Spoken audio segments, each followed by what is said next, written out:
Okay, thank you. Okay. Big round of applause. Thank you.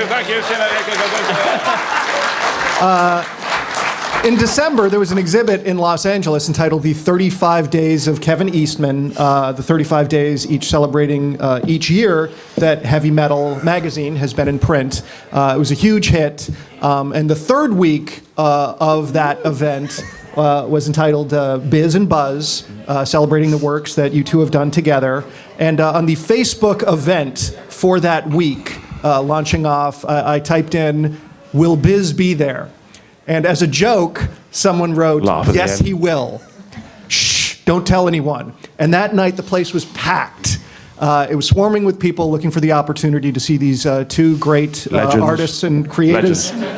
Legends together. Thank you. That's more like it. Now you're warming up now. And today it is not a joke. So another round of applause, please. Yeah. Simon and Kevin. Full set of teeth between the both of us.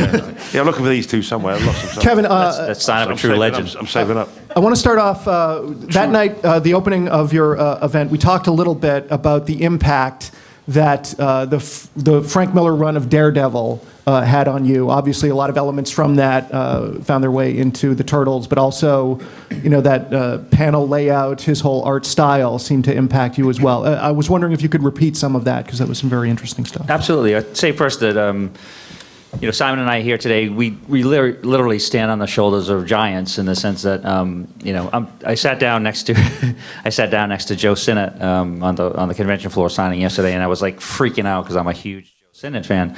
But it's guys like Jack Kirby, Joe Sinnott, Jerry Robinson, so many that came before us that inspired us to want to draw comic books. And thanks to us being fans of them, they get to inspire us, and thanks to fans like you guys that we get to make a living doing some pretty awesome things, and it's a pretty amazing job. Being a huge fan of comics, I remember enjoying Daredevil when Bob Brown and Gene Colan and those guys were doing it, and Roger McKenzie was writing, and I remember Daredevil 158 when this new guy comes along named Frank Miller, and started out as kind of a penciler, then quickly took over the series as writer, plotter, and really took a title that was about to be canceled and gave it such a rebirth of intensity and brought comics, I think, into the modern age of that time. It was funny. I mean, I was inspired by guys like Jack Kirby and Commandy, Richard Corbin for what he did, and guys like Dave Sim, who were self-publishers, Heavy Metal Magazine, Underground Publishing, and I really took self-publishing, Frank Miller, the most popular themes in comics at that time, from New Mutants to what Miller was doing with Ronin. I picked the best and most popular things, Peter and I did, I should say, and we rolled them all into one thing called the Teenage Mutant Ninja Turtles. And we literally ripped off everybody to make our own idea, and thought we printed 3,000 copies and didn't think we'd sell one of them. And thanks to guys like you, we're doing it almost 30 years later still. But it's funny, you were talking about things like, people would say, well, where did you come up with the idea of the origin of the Turtles? And the origin was when Daredevil was hit near the eyes as young Matt Murdock, this canister of radioactive waste hit him near the eyes. Well, in the comic Daredevil, they never said what happened to that canister, so we continued the origin where it continued bouncing down the street. I drank it. Simon drank it later. The canister bounced further down the street and smashed into this this boy that was holding this jar of turtles, and they all fell into the sewer. The evil Foot Clan came from Frank Miller's The Hand from that. Splinter came from Stick from Daredevil. I mean, parody, rip-off. It's interesting. And we never got sued. Yeah. So. It's interesting, Kevin talks about Frank Miller, because when I'd read comics as a child, I totally had nothing to do with them as a young adult. But when I saw Dark Knight Returns, it was like a kick in the head. I could not believe how comics had progressed with the violence and, it was his amazing inspiration. It was. It really moved on. That was a huge, I think, that time we were all, because we're about the same age, even though sometimes I forget and he forgets because we're getting older. We're both going to be 50 this year. Actually, you just turned 50. I'm going to be 50 in a couple months. Clearly not 50-50. We both had a lot of work done. I can't believe I'm 50, man. That's why we look this good. We both had a lot of work done cosmetic. We did each other. Yeah. We've done each other. I'm getting breasts next week. So. Well, bigger ones. Then I'll never leave the house. I can now wear a brassiere and not be embarrassed. Brassiere and not be. That's very interesting. You're talking about the Dark Knight, because I've always wondered. No, I want to try and get back on topic a little bit. Good luck. Good. Well, Because they're really going to go out of control, isn't it? No, but it's funny with Dark Knight. I was a fan of comics, but that made me go back to the comic store and start buying comics again. Same here. Things like Dark Knight and Watchmen, and Yeah, even same with here. Watchmen's Swamp Thing and all that stuff. But it was fantastic. What really struck me about Batman was that there was that image where Batman was against the wall. He was bleeding. Yeah. And I thought, wow, that didn't happen in comics. it was pretty gritty. I have to imagine You know for people in comic books that it was a little bit like Sergeant Pepper in the 60s. You know, there's this famous story of the Beach Boys being excited about Pet Sounds coming out, and then they hear Sergeant Pepper, and wow, I've really got to up my game. Total game changer. Yeah, I mean it was, and Frank Miller as a creator and an innovator from doing a project like Ronin, which was a massive influence on me. It was the first real powerhouse creator-owned property project, and an artist that really had come into his own after we get to all watch him learn and experiment and excel so dramatically from Daredevil 158 to 191. And then he went on to do Ronin, but you look at everything from 300 to Sin City to Bad Boy that he did with Simon, which is a fantastic comic. Was no one bought? Check it out, buy it on the floor. What'd you say? No one bought. No one bought it. No, I don't think they did. No. Really? It didn't sell very well. No. I liked it. I liked especially the new edition they came out with. I thought it was fantastic. So, Simon, this is Good a one. convention that focuses on art. That's really what this convention is about, comic book art. And, so I'd like to ask you kind of a technical question early on in this panel, and that is, how can you be so awesome? Very easily. Vodka. It just comes natural, It seems like it's always been easy for you. Is that true? There was an interview. No, that's one thing I do that. It's very. That one thing I can do well is that. Was Pretty much screw up everything else in my life, but how can I? I mean, I have no idea really. Was it always? There's. Yes, it always has been. Yeah. No, I mean, no, literally, as a child, I know what you're going to say, so I'm jumping on you. Sure, I'm jump jumping on it you. off. But as a child, I had people surrounding my work and looking at it and very enthusiastic, and I wonder why everyone's making such a fuss about what I was doing. So I knew at that point. Then I have a perspective on that, and it's I've had the good fortune to work with Simon in the studio, and then occasionally he'd come around to California and would drink all the booze in the house. Sometimes, just on the odd occasion. I'm kidding. No, I had a good fortune to work in Simon's studio for a couple weeks at a time here, and he's come over and worked 5 or 6 weeks at a time. And to me, this is what struck me is, as an artist, an inspired artist, I love to draw. I love what I do, and I work very, very hard for my drawings because I feel like every painting's a massive war. Nothing comes out the way I want. The picture that I see in my mind never comes out as good as the picture I'm trying to put down on paper. I remember the first time I worked at a studio out in Carterton. And Simon's working on this page, and he's got a big plate of curry that's covering half the painting on this page. There's Guinness cans and cigarette butts and shit fucking everywhere. The place was an absolute disaster zone. He's got a cigarette hanging out of his mouth. PR, man, PR. He's got the cigarette hanging out of his mouth, talking about a 350 Hemi something or other. And I'm just watching this work pour out of him, and I realize this guy is the real deal. He's a real artist, true. It's like from his balls to his bones. It's like, it's the shit. And it just comes out, and it's, I wrote it in the intro to his book. But he is a true natural talent in everything he does, and I watch him in incredible awe through everything he does. How would you? It's 50 this time. I mean, you've 20. you've been creating art for a very long time. What sort of developmental landmarks, throughout your life? There's a famous story about Frazetta. As a young boy, being given criticism that he didn't know anatomy, and he took a George Bridgman book home and copied it all in one night, and then he said, "Now I know anatomy," and it was done like that. Was there anything similar like that with you? No, not at all. No. What I did was just distort anatomy. Mm-hmm. I found a way of actually making it look like I did understand anatomy. If you understand. How about you? I've never really studied it. Really, I mean, you observe. But muscles originating and inserting in different parts. Yeah, of the pretty much. I mean, the thing is, it's the muscles, the way they stretch, pull, and contract, and is something I'm very much aware of. Mm-hmm. How about your speed? You've said in some interviews that you feel. Quick. Yeah. How about you? It just pours out. Literally pours out. Literally pours out. We're talking about pre-thinking a piece of work. I've never done that generally. It just literally there's everything there. It just comes out. Comes out. There's a good story. We were actually related to that as we were working for I don't know. Played drums as well. About 3 weeks trying to finish a story. Bonham. This melting, this melting pot story, and it was running behind. So Eric and I were over there working in the studio, and he was finishing. And I had to leave there with a finished cover of book 4. And so every day it would be, I'd start early in the morning, sort of subtle hints like, "Hey, we're gonna get around to that cover today, mate." And and it kept going on for like the whole 2 weeks. And then the last day, Simon goes, "You'll leave with this painting." And so he started it, I think, about 9 o'clock at night. And the next day, like 16 hours later, I left with this painting. And it was the best one of the series. It was like I just watched this literal explosion and this beautiful You know why? painting. I think because it was a challenge, I was backed up. No, I always I- find I'm best when I'm backed up. I leave it. If I got 5 days to do something, I wait to the last day, the 5th day. I'm right in a corner. Then I work hard. And if I've got to try and prove something, because I've always been a very sort of physical person. I mean, to have me to sit down at one spot and contain me is difficult. It's got to be difficult. So it has to be more of like a war, you know. Shock therapy. Yeah, that's right. Yeah, shock therapy. Yeah. He would do this It's when right. we You know were- what I mean? It's like a sport, a war. I mean, You would- are you ever frustrated with what you're doing and have to start again? Or, you know, there's... Generally, no. Yeah, I can't picture you, you know, throwing There's a always bottle of- there's always a way of bullshitting your way around things, you know. I mean, 50% of it is bullshitting your way through a piece, you know. I mean, I'm surprised I've got away with it so far, you know. Has You know what I anyone mean? ever beat you in Pictionary? You could take massive shortcuts and still appear like you've done a great deal of work.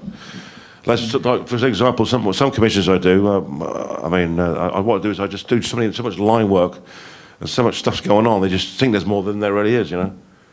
I just fool It's people. just smoke and mirrors? Yeah, smoking mirrors, yeah. And the worst thing is doing battle scenes. I hate doing battle scenes. There's lots of smudges and things, and a few arrows going over here, and a few arms and legs. Yeah, you've said recently... You know what I mean? It becomes more abstract. Well, So- you did like the British 2000 AD when you were working for them, you had to do like 8 pages a week, wasn't it? For some of the stuff. Was yeah, that? I can do it. I need to. You know? No, I know. I've seen you do like, you used to tell me, and I've seen it actually, when you would do work on Lobo and things like that, you'd spend like a 2 days, a day and a half, 2 days doing the pencils, and then a couple of days doing the inks, doing like an entire issue. in It's a bit week. like you know, people who write music or write poetry. Yeah. It's just instinctive when it comes out. Just like I think it was Miles Davis one, and he said it's 2 takes. The second take they'll use. Any more after that, you start repeating, become repetitive. But that's the danger that you can get into. Because I'm quite quick and slick. I could find ways of getting the work done, you know. And I became like a parody of myself. So it was actually it became shorthand of what I was doing. Do you know what I mean? Yes. Then I had a period of time that work was pretty rough, but I'm much better than I was before. So I've got It is. through that, I've you know. seen some of the work you're doing lately. It's all about me, It's, for it's God's all sake, great, but it's what's funny is like I was reading this. I'm a huge Jack Kirby fan, as I mentioned. Probably will mention him a lot more times. Sure. He used to do 4 books a month. Yeah, amazing. He used to write in Yeah, pencil, yeah. 4 books a month. And I was reading. I was reading Commandy again recently, and Chick Stone. Mike Royer was one of Kirby's favorite inkers, and he used to do the lettering for Kirby. And he was talking about working with Kirby in the beginning, and he used to have to ink 3 pages a day, letter in the morning 3 pages, and ink 3 pages a day to keep up with Kirby to make That's a deadlines. burden. That's such It's a burden, And I've isn't seen it? you do 2 pages a day, like when we Oh, do. I can do. I've done 5. I believe it. You know, yeah. but I can do half of one in a week. But the thing is, you can really. Sometimes it takes a while for me to get involved. With the story, with doing the pages. But you do go into another world. And what I don't do is read the entire script. I take it each page as I go along. So it's always new to me and fresh to me. So it's always, you know, so you become involved. I become those characters who I draw, you know. Which is, wasn't even a question, was it? I just started rambling. Doesn't on. matter. But yeah, it's a fascinating process, really it is. Kevin, have you become faster, you know, over the years? No, I haven't. In fact, it is by, you know, artists or by working with people like Simon. It's like, you know, it does help. It's like it's all about Simon today. Yeah. But you don't do No, it. but it is. I was not thinking about that, It's but true. it's It's like, you know, as you get older, you become a bit more economical, but you're still trying to. Because at the end of the day, it's like, you know, what we do is not a group sport. It comes down to like you're sitting in a room by yourself usually and working, and so it is lots of things you come up with to make it interesting. Whether it's reading the script the night you're doing the project, or what you're watching or listening to in the background, to also having the speed of the work keep up with your brain, so it keeps it interesting to you, so you can keep the quality up. So. Do you do anything digitally? No, I'm still pretty much it's straight up all. I like the feeling of the pen on the paper. I've seen, you know, I'm a huge fan of what I see that people do with the Wacom tablets and all the stuff, especially for conceptual design and visual stuff for video games and all that kind of stuff. And I'd like to learn that someday, but for now it is I mean, it seems the appeal of that is the speed, and you two don't need that to the most degree. Well, it's not laboured. Good point. It's not laboured. You work quickly, it's more spontaneous. So, And you get far much more movement in the work as well. We get something else we Very can. slowly, it can be very static. Then we do get you something like we can sell any in the digital end. artists? No, not really, no. I mean, I'm not against the process, but I just absolutely just don't understand why you want to go digital and end up not having an original painting. You can sell for the same amount of money you got paid for the original job. It's stupid economics. I mean, it doesn't make no sense. Because Well- the thing is, if I do a painting, don't argue with me. Okay. I'm joking. No, I'm joking. No, it's that if you do a painting and it ends up being digitized anyway. Just another tool. But I think there is some snobbery in the digital fanatics. I think it's better because the technology is new. I mean, who cares? At the end of the day, it's what the end product looks like. How it was achieved doesn't matter. Well, I think artists make. There's many artists who make more mistakes than you do in their process. So What do you mean? So you say they make mistakes? No, he said. you don't make any mistakes. Fucker. Fine. Tourette's is kicking in.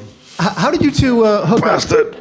How did you two first get together? I see you both up here, and I can't help but hear the Odd Couple theme in my head. There's an online dating Funny service. that, isn't it? We've always been like an old married couple. Match.com. Fill out the form and they make. You both have glasses and tattoos, but he's definitely It's getting Oscar. worrying now where this is going to go. We're secretly married. Nobody knows. No, You have children, not I was gonna have what we have. I was a huge Simon Bisley fan, and I started working out of an office. I opened up an office in the UK because we had started. Who's a doing some- pitcher, you know? Let's not go there. Anyway, go on. No, and I lost the train of no. So I said, So you opened up an office in the UK. between blushing and losing my train. No, so I was opening up the office in the UK, and I was looking forward to meeting Simon, and he was showing me some of the work he was doing, which I'm pretty sure was the Judge Dredd Batman crossover, which was fantastic. And Judgment on Gotham. Yeah, Judgment Gotham. Thank you. And I was working on this project Melting Pot, and I was looking for an artist to help me finish it. And we sort of messed around and started working on that, and then really enjoyed the process. I think just hanging out together and we spend half the time laughing and the rest of the time working, and it's just fun. It's a good, we kind of two brothers from other mothers kind of. What's thing. the process like of working together on the art? It's good because Simon doesn't read, so I can just fucking do whatever I want. No, we actually. the break- No, I do Braille. I've been blind. I'm on blind. Yeah.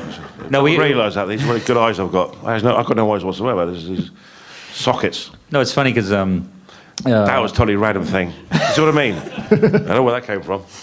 I'm the clean one. I'm the like. Simon's got messes everywhere. Clean that up. It's sort of like I think we work. Have it's you like, seen? it's You were like- just talking about a studio. I mean, But it's like, it's like Ren and Stimpy. It's like, like, Stimpy, you idiot. It's like Simon would be walking around, like, doing amazing things, and I'm always trying to control him. Come on, you Stimpy, you idiot. Let's go this way. It is very much that way, actually, in a lot of ways. so talk about. I'm going to just say, Okay, sorry sure. to go interrupting you, but I'm going to carry on. I'm used to it by now. Don't worry. It's again with me and Kevin. It's always been pretty much instinctive, but it's never. We don't have to. We don't formulate any way of working together. We just naturally hand in glove. It's a weird sort of evolution. It's even like, say anything we've ever set out with the intent to accomplish is one a bad idea, and it never works that way. It's always sort of, and that's much like the working process of us doing stuff together. It's very organic. It's very natural, and even up into the creation of these characters we're doing called Biz and Buzz. We've been flown over to work on this game for Capcom, this heavy metal game.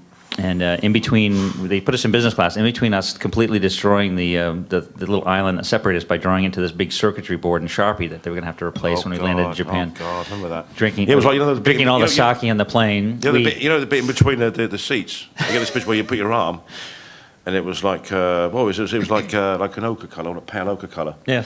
And I got a pen and I made a little square, and I said on and off. I said, no, we can't do that. So Kevin got a pen, he put a bit of wire coming from it. Before you know it, a whole entire Jack Kirby kind of like spaceship all over the place, all over our faces, everything. There's no sake on the plane left. But the guy was very polite. He never said a word, did he? We kept hiding it. We knew he saw it, but we were so. It was a mess. Oh, and the worst thing of all, I wrote something on. Oh, that was on. Oh no! Oh, remember that? I had a Sharpie, right? And Kevin This was is asleep the on the episode of Friends, and I got a marker pen and gave Kevin this huge moustache like this. And I wrote, this is a terrible word, but it begins with C, it ends with T, and a monkey on his arm. And it was like, he got up and he got, and I was like, I was crying like a little child. It was so hilarious. He was standing in the aisle, going down the aisle to get off the plane, to go through customs, this big moustache like this. And he saw it, and he was furious. You was furious. Oh, it's hung But the over funny his thing arm. is, you had to wash it off before he went through customs. So we just really had this really red moustache. So all this blood scraping off there. And I heard him cursing, "You fucking busy, you bastard, fucking piece of shit." Like, that was on the way back. Big handlebar thing like that, wasn't it? Yeah. Well, that was hilarious. because we did on the way there. I was quite sure that the Japanese would bring back public beheading to get rid of us. We would embarrass ourselves, embarrass the country, and so Simon did this little doodle of him as this kind of stimpy-looking character, me as this little wren, a little chihuahua character, and he said, "Well, this is going to be the last great adventure." With no calf muscles, remember that? I have no calf muscles. Kevin anyway, has so- literally no calf muscles. They've been removed. They're like elastic bands between your knee and your ankle. But they're really knotty, kind of like, really powerful. They can leap over houses and shit, can't they? But I have before. Yes. Yeah, Fight or cool. flight sets in Yeah. it. So people getting bored now. The Because you're rambling. I'm rambling. If you haven't read it, the first installment of Biz and Buzz is available on your website for Yep. download. Exactly. And the toys are available at the table. And there's only 3,000 of them. And when a meeting with Fox... We've had 3,000 for what? Was it 5, 10 years 6 now? I said to Kevin, the heavy metal, the women paintings I did, they were made into a calendar. I said, Kevin, I was never sent one of those calendars. And he said, well, we still have all of them, so how many do you want? You still have 5,000 of these things. So we're going to do, make houses out of it. And I've given out for Christmas gifts every year to all my family. everyone gets it for free. It'd be really nice to sell something, wouldn't it? Biz and Buzz toys again. Yeah. Yeah, if you haven't already, be sure to check out both your website and also you, Simon. Heavy metal virus on the website. There's a virus on the heavy metal website. Is that turned down? What happened? There's a virus on the heavy metal website. There's a virus on the Today? heavy metal website. I mean, a few months ago. Well, I hope it's gone now. All of the heavy metal issues you can There's a few people here download probably got up from your viruses. website. It's a virus I set up to I got a suck all virus. the money out of your credit cards to buy. I got Biz a and virus Buzz and it's toys. starting to itch. The calendars we have left over. Now, Simon, you just recently set up a YouTube channel. Is that correct? Sorry. You set up a YouTube channel, Biz TV, Simon Bisley. There's a whole bunch of interviews that came out that I would urge everyone to check Well, out. they were kind of like sort of spontaneous kind of. They're all very fascinating. I know everyone here is obviously a fan. They're worth checking out. They're always interesting doing. They're always fun doing, especially in an environment in your own home. And, It's more comfortable. It's more comfortable, so you can just like. and if you think that Kevin is exaggerating about what a disaster area your studio is, you should check it out. It looks like a Thank bomb you. went off. Off Well, it camera. has. You have to wonder, how far away Carrie Elways is handcuffed to a sink by his foot. Well, I think it's a working environment. I'm not precious about what the place looks like. I mean, the thing is, if you're an artist, I don't see why I have no time to put the lid back on a paint tube. Well, how's that part of the process of the work? You need to put it on there, get it on there, shift it around, and that's the paint's done. If there's a mess, there's a mess. I'm not going to be putting everything down every time I finish with it. Neatly arranged all by number. Yeah, forget Like it. I No, do. just a studio, it's a working place, Actually, I think people assume I live there. That's how I live, But they think actually, hey, it's my house. No, but I think Tiny little room. what's fascinating is like It's painting. How far away is it from where you live? It was 11 the same feet. building. 11 It's the same feet. building. It's an extension of the house. It actually was like a cellar type thing. You would store jam and dead animals. And You know what I mean? I thought, well, I'll use that because I used to smoke quite a lot. how long is it? So they didn't want to smoke in the house. So I was basically kicked in there. How long has As it been in your punishment. studio? Let me finish his words. Okay. Doesn't matter. How long has it been your studio? Till we can get the blood going 20. Actually, I'm not in there anymore. I'm back in the house. Got to stop smoking. You stopped smoking. The main so you're reason back in the house. the main reason why I was actually in the cellar. The cellar. He's saving was up because for I it. smoked a lot, and I think it's because of the American time. Mm-hmm. I would be up when I was in bed in England. The phones would be going off, and I'd be speaking through the early hours of the morning. So it's better I was waking everybody up because the phone was going all the time. So does that make any sense? Does that make any sense to me? He's saving up to get a dirigible. Can you edit and all fly that around the section out house. completely? No, so I work in the house now. Like I did before. Full circle. Oh my God. You two appeared together in the documentary on Frank Frazetta, Painting with Fire, Please. Yeah. which everyone should check out. It's wonderful. Excellent. Yes. Applaud that. No, he's, it's Who are you talking about? Oh, totally, of course, yeah. Yeah, Yeah. the movie ends with a quote. It's not the final statement in there from Roger Reed, who appeared in there. And he was saying, I think the ground that Frazetta broke in portraying his figures in a different way that had never been seen before will unfortunately be largely forgotten in 100, 200 years. And it really bothered me that was sort of the last line of the film. That's lame. Who said that then? Roger Reed, who It's a was weird thing interviewed. to say. Does he paint or draw or do anything interesting, or does he just say shit about He was people? a historian. is Oh, what was it he? Let's just say shit about people. That makes no sense. Yeah, who's he? Yeah. Yeah, we don't know. Frank Frazetta, everybody knows. Who was it? Roger Reed? No, I think that's No, right. but That's not true. I mean, Frank's a legend. But the thing is, it's a bit unfortunate that I think there was trouble with the Frank Frazetta gallery. So I don't know what's going on with that, but it makes you wonder that I'm surprised America hasn't given a great deal of homage and built a place. There's work to be there for a Memorial Museum or something. I mean, one of the greatest artists in the world ever. I mean, an incredible American, whatnot. Well, That sounds a bit corny, but you know what I mean? There should be a fucking statue of him, Yep. No, there's Sorry. actually. There's Yeah. Sure. Please. Yeah, bless you, Frank. Bless you, man. No, they're doing good news on that. I mean, one of the cool things, we're working on a heavy metal project with Robert Rodriguez, but he's also doing, besides Sin City 2, which Sin City 1 was awesome, he's also doing a live-action version of Fire and Ice. He's a huge Frazetta fan, and he's actually building in Austin a new Frazetta museum. And actually, really? because he felt the Wow. same. He was like, he's been over to the Frazettas and seen everything, and he said there should be a museum with a statue to this guy. Absolutely. And so he's actually creating environments where you'll see paintings in certain settings themed out to fit the sort of the scenes and a proper vision. Fantastic. to It's visit. incredible. And that'll be in Austin, Texas. And he's working on that now. I think they'll probably open up soon. So that's I've not had a phone call from him. Rodriguez. Yeah. He's called you several times. You haven't No, I answered. don't think so. No. He- Bless you, Rodriguez. Yes. Kevin, obviously, you've owned Heavy Metal Magazine for a while, and Yes. recently we lost a very important person in the history of heavy metal, Mobius, who was, you had a quote from him on your website recently. Could you talk just about a little, this is a comic book convention, about how great a loss that was for comics? Oh, it was epic, and I really I think that around the time I was kind of getting bored with American comics under the Comics Code Authority. By the time you get about 12 or 13, they become very sort of generic. They can only take it so far. And about the time that I was becoming bored with comics as a medium, as I was growing older than that, along comes heavy metal.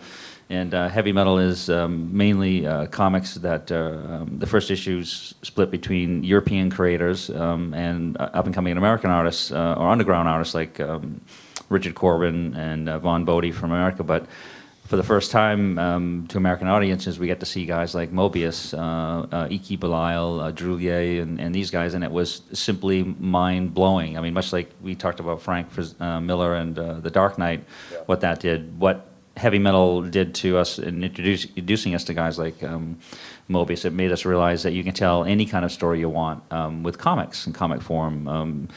Historical, future, any time period, any medium, any story, anything you wanted to do, those are possible. And that was a huge revelation to me, because I thought it had to be, we always said that we'd grow up and maybe one day we get to draw Spider-Man or something, but no, you could draw anything you wanted to. And so I dove back into comics with a vicious. Well, and you're it still was a pushing. terrible loss. Heavy metal is, very important, for the history of comics. So just you. thank you so much for, keeping it going. And It's a great magazine to be a steward of, and I've been it's a huge fan of it for 35 years, publisher of it for 21 years, and this is our 35th year, and Simon, it's an interesting us being on the panel. I think Simon's been on more heavy metal covers than just about any other artist we've done. So I just begged more, didn't I, than anyone other artist? I would have Bisley covers on every one. Kevin over the years has done me great favours and employed me. I have to thank him for that. Please. He got my kids through school and all sorts. And but no, he's a great deal of work. So thank you, Kevin. Cheers. Serious. Yeah. Clap. So we clap, yes. Thank you, Simon. Should we go to questions? No. Okay, we still got more time. Okay. So you've recently gotten back into the Turtles and doing some stuff for IDW, and there's some pages that just went up for auction that were absolutely beautiful. Thank you. You're really at the top of your game art-wise. Talk about that whole process of getting back into the Turtles. After. Thank you. No, that's what's interesting is what's funny is the last Turtle story I did was with Simon. We did this book called Body Count, and which was wonderful. Go to the floor right now and pick it up. Thank you. It wasn't like the last story. None of it was done with any intent or with any specific intent or malice or anything. Like around the time that we did Body Count, I was just starting on the second heavy metal movie, which don't see it, it's terrible. But we were starting work on that. And other things, and Simon was visiting. We were visiting in Northampton, talking about other projects we wanted to do together, and I wanted him to do a turtle thing, and I showed him these John Woo movies, and Simon said, well, let's do the longest running gunfight in comics, and so we did this 100-page book called Body Count, which was one of my favorite turtle stories and a fan favorite. So, but although since '96 to now, Turtles have always been a part of everything, because every convention, every show, I get the most awesome fans coming up, and I'll do sketches and great to chat about this, that, and the other thing, and publish, and then when Pete I sold my interest to Pete many years ago. Pete sold to Viacom recently. And then they started this relaunch process where IDW picked up the comic rights. And they said, hey, do you want to do a couple covers? I said, yes, absolutely. And I said, what do you got in mind for a story? And I went down and met with the incredible Tom Waltz and the guys down at IDW. Tom's the head writer. And he told me basically what he was planning to do. And I just thought it was fantastic. And so we started collaborating more and more on the story. I started doing covers. Then they asked me to do layouts for the first 4. So now I'm doing covers, layouts, and working on a new Turtles graphic novel that'll be a Turtles annual. That's 48 pages that I'm writing and drawing. I'm gonna bribe Simon to do the cover with me on that. No problem, man. No problem. And that'll be on October. But one of the things I just want to say is that it's been the most incredible experience for me going back to working on the Turtles, because it reminded me about a couple things. How much, one, I love drawing, how much I love drawing comics, and 2, how much I love drawing the Turtles. Again, not that I was ever that far from it, but I hadn't specifically worked on it, and I really hadn't told a linear story in 100-page of Turtle layouts since '96 when working with Simon. So it's been an incredible welcome back, and I still can't believe that you guys are standing in line for 5 hours and 4 hours to see me, to sign autographs today, and that's a huge, huge, huge compliment, and I thank you very, very much. That's awesome. Seriously. Yes. Thank you. And I know the sort of phenomenon of the Turtles when it first came out was a big surprise. And all of a sudden there was all this merchandise. You were really living the comic book dream that everyone talks about, even though people didn't know what it was. But it's important to just say this out loud. The quality of the comic book never went down. You guys did not phone it in. I mean, when movies were being prepped, you were doing Return to New York, which was wonderful. It was a wonderful, wonderful Turtles story. So it's always great to see people not jump the shark ever. So, Well, thank you very much. That's a huge compliment as well. Thank you. So can you talk a little bit about what's going on with the new Turtles movie? I mean, Sure. I know there's a lot of interest in that. There's a lot of criticism about that.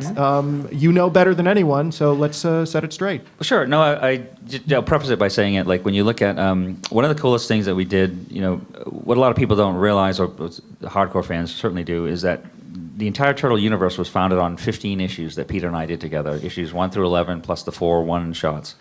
We did go back and we worked. I did individual issues. Pete did individual issues. We did the Return to New York series and Turtles 50. But in between that, we got to work with a lot of really amazing artists that brought really incredible visions to the Turtles. And it was interesting to me, not only when we'd have these news guys come up and write a story with Bissett's and Rick Veitch and Mark Bode's and that it was fascinating the ideas and the places they would take it. When we specifically, and all the black and white comics were all written specifically for what Peter and I wanted to read, do, or we thought was interesting as a comic. When we started doing the animated series, it was the first time we knew that we were writing very much specifically for a specific audience. It was a 6-year-old boy, instead of, which Peter and I aren't that far off from that mentally and what we enjoy, but all the black and white comics were edgier and older, intended for an older audience. So when we worked on the animated series and the toys, it was done for a much younger audience and with specificity. So different colored bandanas and those kind of things. And when you look back at some of the ludicrous and loony ideas that we did in the animated series, it was perfect for that world, for that environment, for a much younger audience. I mean, we did some insane stuff that makes, if Michael Bay was doing them as aliens, would make like what we did before seem even more ludicrous. But that's not the point. The point is, the whole thing's ludicrous from the get-go, isn't it? I mean, where can you go with that? Well, when you start with an idea as sort of as a Teenage Mutant Ninja Turtles, you can go to a lot of places. But there's still the respect that every one of these people in this room have found the Turtles, and I've found doing these shows in a multitude of different ways. Some found it from playing the video game, and then realized there was an animated series and there was a black and white comic. Some found it through the comic, and then hated the animated series and everything else that came after that. Some found it through the animation and came into it that way. And what was interesting when we did the IDW series is that the idea was to specifically connect all those worlds into a new platform where we could tell ideas, connect the animated series with the tone and the flavor and the spirit of the original series, and then take into account the 4Kids entertainment version of the Turtles, which is a bit edgier and darker and bits and pieces from the movies, and string it together. And that's one particular Turtle universe, kind of like we had in the old days. We always kept the black and white comic when everything else was going on.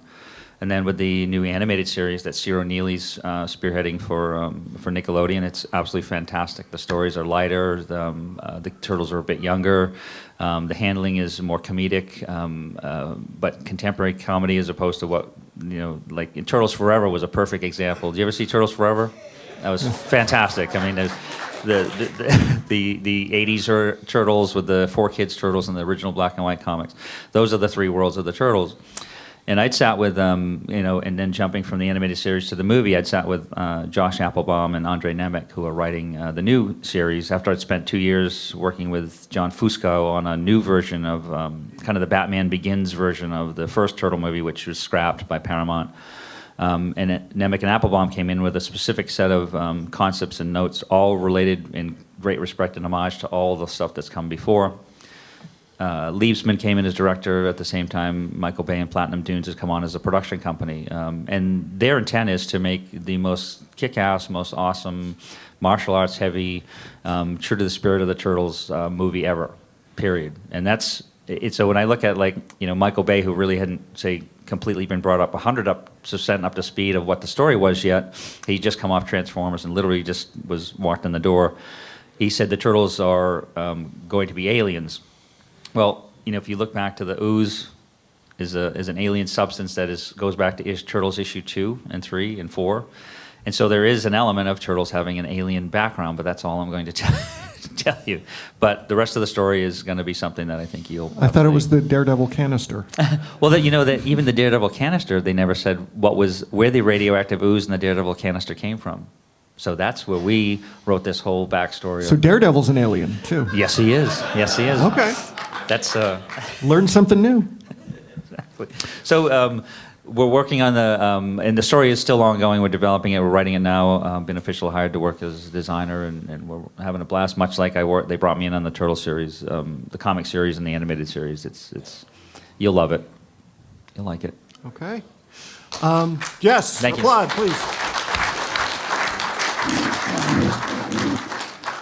Simon, we're going to go to questions quickly, but can you talk a little bit about what you're working on now, what's coming out, and just mention briefly, and I hate to put you on the spot like this, your Bible project, which is listed as unfinished. Is that going to be finished? Well, it's never going to finish, is it? I mean, it can go on and on forever.